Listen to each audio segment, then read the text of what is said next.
আচ্ছা, আমরা গত ১.৫ বছর অন্তর্বর্তীকালীন সরকারের আমলে আমরা বিভিন্ন সময়ে দেখেছি যে মব করে বিভিন্ন দাবি দাওয়া আদায়ের ব্যাপার। সেটা যদি কোনো একজন অপরাধী হয় তাকে দেখা গেছে মব করে থানা থেকে ছোটানো হচ্ছে, বিভিন্ন মব করে বিভিন্ন অন্যায্য বা অগণতান্ত্রিক দাবি আদায় করা হচ্ছে এবং এই মবতন্ত্রকে আসলে অন্তর্বর্তীকালীন সরকার কিন্তু মদত দিয়েছে, এটাকে সহযোগিতা করেছে, এটা সারা দেশব্যাপী ছড়ানোর ক্ষেত্রে।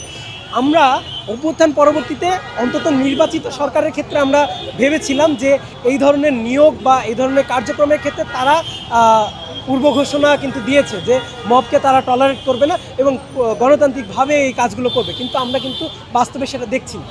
বাংলাদেশ গভর্নরের মতো এত গুরুত্বপূর্ণ একটা দায়িত্ব কিন্তু এমন একজন ব্যক্তিকে দেওয়া হলো, তাও আবার মব ভায়োলেন্স করার মাধ্যমে, যে যার বিরুদ্ধে আসলে ঋণ খেলাপির কিন্তু অভিযোগ আছে।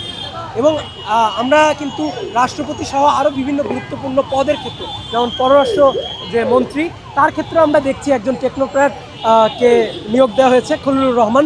তার বিরুদ্ধে কিন্তু বিগত সময়ে বিএনপি খোদ নিজেই কিন্তু আসলে পদত্যাগের দাবি করেছিল এবং তার সাথে কিন্তু মার্কিন সাম্রাজ্যবাদের একটা ঘোর একটা সম্পৃক্ততা আছে। তো এই জায়গা থেকে আমরা বলতে চাই, এই গভর্নর নিয়োগ সহ বিভিন্ন নিয়োগের ক্ষেত্রে বিএনপি কিন্তু একই রকম আসলে মবকে প্রশ্রয় দিচ্ছে এবং জনগণের আসলে গণতান্ত্রিক যে আকাঙ্ক্ষা সেইটাকে ভুলুণ্ঠিত করে, যে মানুষরা আসলে ভোট দিয়েছে তাদের মতামতের একটা প্রতিফলন দেখার জন্য তাদেরকে আসলে সাইড করে তারা কিন্তু নিজেদের আসলে স্বার্থ বাস্তবায়ন করার জন্য এই ধরনের কর্মকাণ্ড করছে। তা না হলে আমরা দেখতাম না যে একজন ঋণ খেলাপি করা লোক কোনোভাবে বাংলাদেশের গভর্নর হিসেবে নির্বাচিত হচ্ছে।